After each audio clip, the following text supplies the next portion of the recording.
Здравейте! Аз съм Алекс.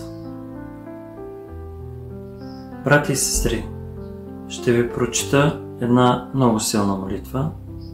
Дяволът мрази тази молитва и той ще остане безсилен срещу вас, защото чрез нея вие ще получите Божието благословение. Запазете тази молитва и използвайте, когато ви е нужно. Милостиви Господи, Боже мой, моля за Твоето благословение и на всички, които гледат това видео. Моля Те, Господи, бъди тяхната здрава щитова преграда. Пази ги далеч от епидемии, икономически кризи и от нападения и злини на нечестивите.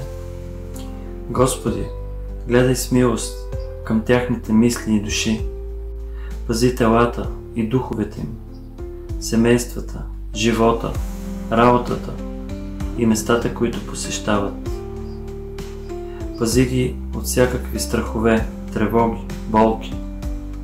Господи, Ти си техният пазител. Помогни им да преодолеят всяко предизвикателство, което срещат днес. Амин.